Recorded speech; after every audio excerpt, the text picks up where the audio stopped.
मेरा नाम डॉक्टर फैसल है।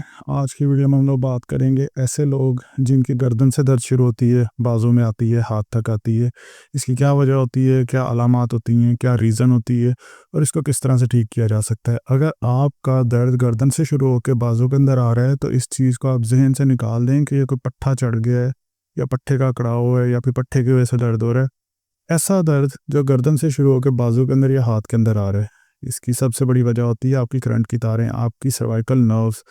सर्वाइकल मतलब होता है हमारी रीढ़ की हड्डी के ऊपर वाले जो मोहरे हैं उनको सर्वाइकल कहते हैं, नीचे वालों को थोरैसिक, उससे नीचे लंबर, उससे नीचे सैक्रल, इस तरह से डिफरेंट नाम होते हैं। रीढ़ की हड्डी is not a one bone, एक हड्डी नहीं है। रीढ़ की हड्डी मुख्तलिफ मोहरों के साथ जुड़ के बनती है। जो ऊपर ऊपर वाले मोहरे होते हैं ना, इनको कहते हैं सर्वाइकल वर्टिब्रास। सो इनके डिफरेंट नंबर्स होते हैं 1 to 7 तक।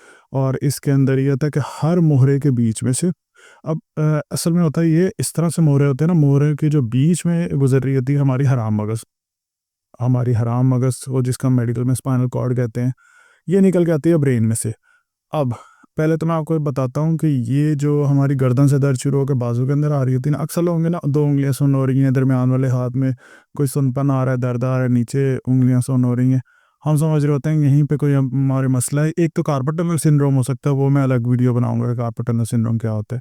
दूसरा, अक्सर लोग इसको कंफ्यूज कर देते हैं कि बस यहीं पे ट्रीटमेंट, गर्म टकोर कर ली, ठंडी टकोर कर ली, फिर दर्द की दवाई लगा ली। बेसिकली ये आपका दर्द आ रहा होता है गर्दन गर्दन में से, सर्वाइकल रीजन में से आ रहा होता है ये कि आपका जो हराम मगज़ है, इसका काम होता है कि ब्रेन से सिग्नल लेना, दिमाग से आपके सिग्नल्स को लेना, हराम मगज़ में से गुजरते हैं, वहाँ से फिर वो डिफरेंट तारें जो वो पूरी बॉडी के अंदर सप्लाई करती हैं। अब जो हमारी बाजू है ना, बाजू के अंदर ज़्यादातर सप्लाई आती है सर्वाइकल रीजन से। सर्वाइकल जो हमारे शुरू के जो वर्टिब्रास जो मैंने अभी आपको बताया।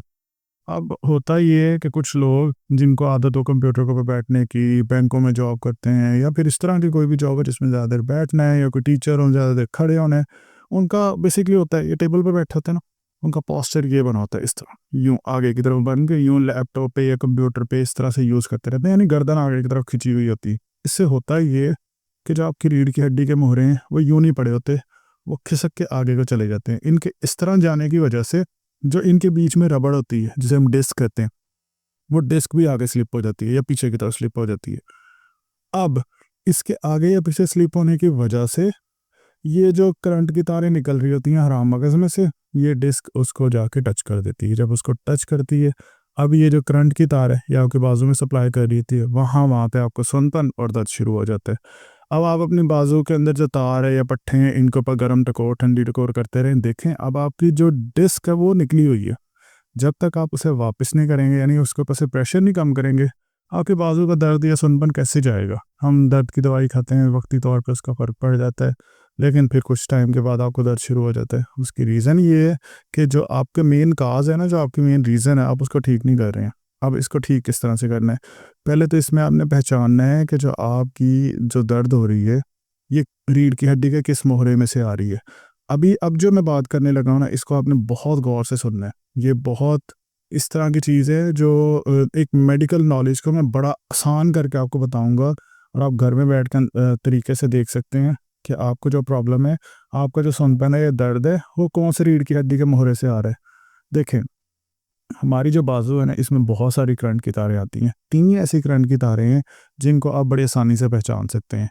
ये मेरा हाथ है ना, मेरे हाथ का ये अंगूठा, पहली उँगली, और इस उँगली का अंदर वाला हिस्सा अगर ये सुन्न हो रहा है ना, ये है रेडियल नर्व। रेडियल नर्व हमारे ये right side, R for radial, R for right side, इससे आप याद कर लें। अब जो दरमियान वाली जो उंगलियां हैं ना, ये जो दरमियान वाली उंगलियां, ये आधा इस हिस्से के अंदर तो था हमारा रेडियल नर्व। अब इसके आगे और इधर और ये वाली जो दरमियान वाली उंगली है, इनको जो सप्लाई करती है वो करती है मीडियन नर्व। और जो आखिरी उंगली है और इसकी जो ये वाली साइड है, इसे सप्लाई करती है अल्नर नर्व। ये 3 करंट की तारें हैं। सो अगर किसी का ये वाला हिस्सा सुन्न होता है, रेडियल नर्व, दरमियान वाला होता है मीडियन नर्व, आखिरी वाला होता है अल्नर नर्व। इसी तरह से हमारा जो ट्राइसेप है, पीछे वाला ये जो पट्टा है, ये रेडियल नर्व से होता है। सो हमारी वहाँ से अच्छा, ये जो रेडियल नर्व है ना, ये निकल के आते हैं C7 से, यानी कि सर्वाइकल का जो 7वां मोहरा है ना, रीढ़ की हड्डी में सर्वाइकल वर्टिब्रास में जो 7वां मोहरा है, उसमें से जो करंट की तार निकल के आती है उसे कहते हैं radial nerve. So radial nerve हमारे ट्राइसेप को सप्लाई करती है, हमारी बाजू की बैक साइड पे सप्लाई करती है, हमारी फर्स्ट 2 फिंगर्स और थंब को सप्लाई करती है। किसी शख्स के गर्दन से दर्द शुरू होती है, बैक साइड के ऊपर से गुजर के यहाँ पे भी सुनपन कर रही है और यहाँ पे भी दर्द कर रही है, आप पहली 2 उंगलियों में भी कर रही है।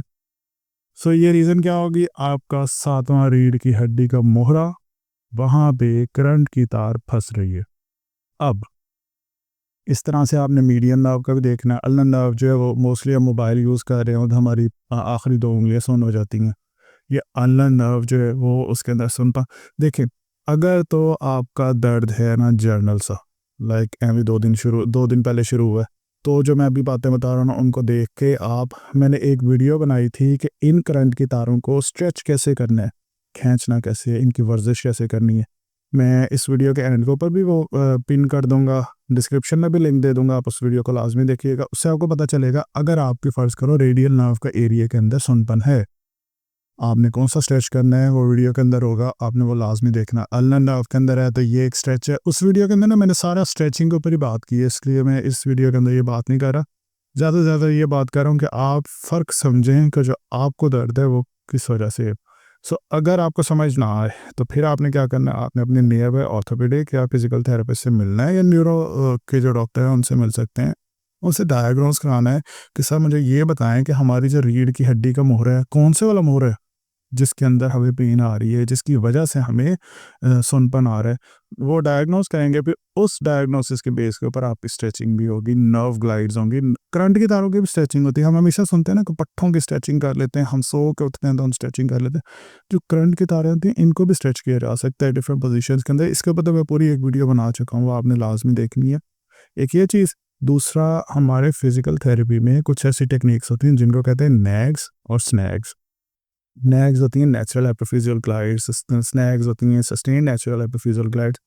ये आपके थेरेपिस्ट आपकी करंट की तार का जो लेवल है उसके ऊपर ये अप्लाई करेंगे। आप देखेंगे कि आपको जो डिस्क का प्रॉब्लम है या फिर जहाँ जिस रीढ़ की हड्डी के मोहरे से प्रॉब्लम स्टार्ट हो रही है, वो इस मैनुअल थेरेपी की टेक्निक के ज़रिए बिल्कुल ठीक कर लेंगे। सो अगर आपको कोई भी इस तरह का इशू हो, इसके अलावा इसको डायग्नोस करने का तरीका जो वो होगी आपकी MRI या एक्सरे, इससे भी हम बिल्कुल क्लियरली देख सकते हैं। सो आपने पहले अपना डायग्नोसिस कराना है। आपने अलामात से अगर तो आपको समझ आ गई ठीक है, अगर कोई प्रॉब्लम आ रही है कमेंट्स में नीचे पूछना है। पहले आपने इसका डायग्नोसिस कराना है, उसके बाद आपने अपनी अलामात की बेस के ऊपर अपना ट्रीटमेंट कराना है, चाहे वो ऑर्थोपेडिक से कराएं चाहे फिजिकल थेरेपी से कराएं। और अगर आप खुद इसके ऊपर कोई भी ट्राई करना चाहेंगे तो सिर्फ एक ऐसी वर्जिश है जो सबसे ज़्यादा सेफ़ है, इंटरनेट के ऊपर बहुत सारी दी हुई हैं, without any kind of diagnosis आपने वो वर्जिशें नहीं करनी। रीढ़ की हड्डी के मोहरों के बीच में से डिस्क निकली हुई हो ना, वो ठीक हो जाएगी। फट जाए ना, वो ठीक नहीं होती, यानी कि बल्ज हो जाए तो ठीक हो सकती है, हर्निएट हुई भी उसको ठीक करना बहुत मुश्किल है। हर्निएशन मतलब होता है रीढ़ की हड्डी की डिस्क फट गई है और यानी उसका एनुलर टियर हो गया, बीच का मटेरियल एनुलस फाइब्रोसिस न्यूक्लियस पल्पोसिस जो वो बाहर आना शुरू हो गया, तो ये ठीक करना बड़ा मुश्किल हो जाता है। सो आपने इंटरनेट पे देख के इतनी सारी जो वर्जिशें हैं ना, इसको खींच रहेंगे ये वो, इसको अवॉइड करना है, रेस्ट देना है। और एक ऐसी एक्सरसाइज है जिसको आपने करना है, वो कैसे करेंगे, ये मैं बैठा हूँ, इसे कहते हैं चिन टक एक्सरसाइज। ये चिन है उसको नीचे की तरफ टक करना है जैसे स्टर्नम के ऊपर। आप नोट करें, मैं इसको यूँ ऊपर नीचे मूव नहीं कर रहा, मैं अपनी गर्दन को पीछे की तरफ लेके जा रहा हूँ। ये मैं बैठा हूँ, ये नीचे की और ये आप दीवार के साथ भी कर सकते हैं। गूगल के ऊपर आपने लिखना है चिन टक एक्सरसाइज, इस पे इतना कुछ मिलेगा आपको। पूरी दुनिया ही एक्सरसाइज करती है। ऐसे लोग जो बैंकों में जॉब करते हैं, ऐसे लोग जिन्होंने बहुत बहुत देर के लिए बैठना हो, फ्रेंचाइज के ऊपर बैठे होते हैं, ऐसे लोगों को चाहिए कि अपनी जॉब के दौरान 1 घंटे 1.5 घंटे 2 घंटे के बीच में चिन टक एक्सरसाइज को लाजमी करें। 10 सेकंड होल्ड करके करें, 6 से 7 दफ़ा करें। ये एक्सरसाइज उनको बहुत ज़्यादा फ़ायदा देगी। बाकी अपना डायग्नोसिस कराएं प्रॉपर, उसके बाद अपने जो आपका फोकस्ड और आपके लिए रेलिवेंट ट्रीटमेंट हो वो लाजमी करवाएं।